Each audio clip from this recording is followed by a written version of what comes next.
fascists and fascism in China.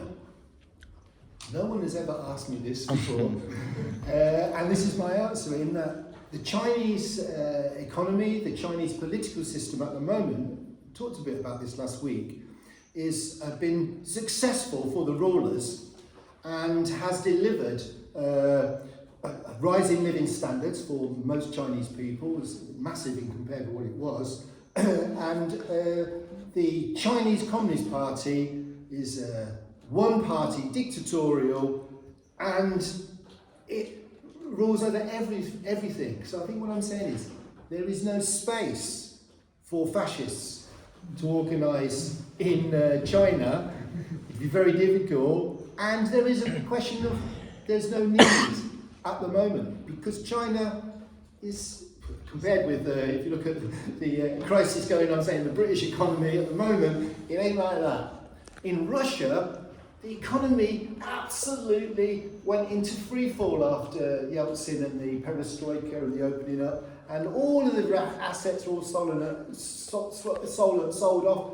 The living standards, if you like, the age that people live in Russia, gone down 10 years because of the mass poverty. There is Putin, a dictatorial leader, similar in many ways, but to the Chinese leader, Xi and stuff. But there are some fascist groups, a small number, in Russia, you know. So, because look at the situation in terms of economic and political instability. Now, there was questions about the paramilitary force, if you like.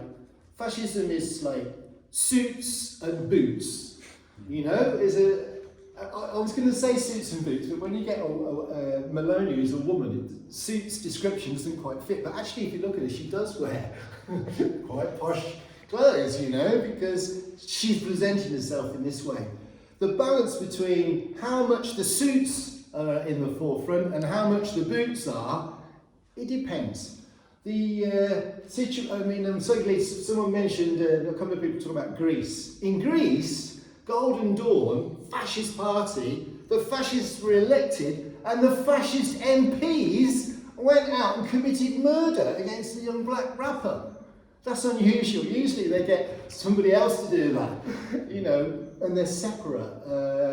In Mussolini's time, it was the fascists, and that's what they were. They were the physical band of, if you like, of thugs.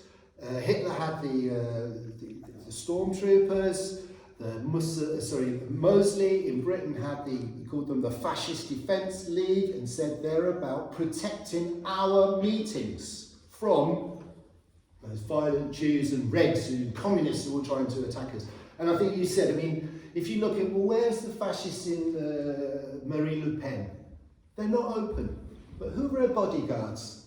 Who does the security? Because that is the kernel of what can become a fascist. In France, again, the politician Zemmour does have a separate supported organisation of young people in Generation Z, and they say that they want to bring in, stop the replacement, that all of the white people and Christian people in Europe are being replaced by Muslims and migrants. This is their political theory. They are open fascist sort of squad.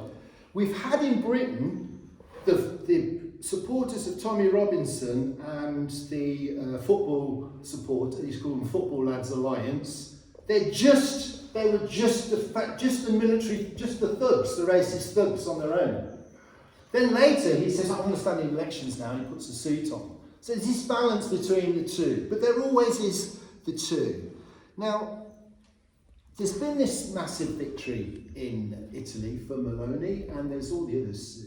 I mentioned them in Hungary, in Sweden, in France, in Spain, but that is not to say that if you look at Europe and these countries, that it's just the right wing that is growing. The forces of the left are also growing, and the rebellions, strikes, protests, you know, defence of trans people and LGBT people, defence of abortion rights, you know, there's movements all over.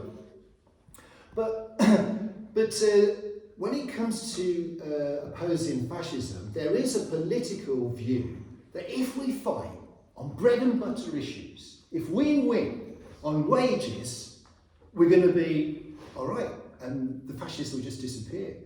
They don't. There's been high level of struggle in Italy, strikes in Italy and France. And it doesn't mean that there's not a right-wing government, you know. You have to also consciously oppose them. So I must end on this because I know I'm getting noise, and that is that I just want to tell a story about what happened in 1934 in France. In 1934 in France, there was the socialists marching against fascists and the communists marching, and they were marching in different places.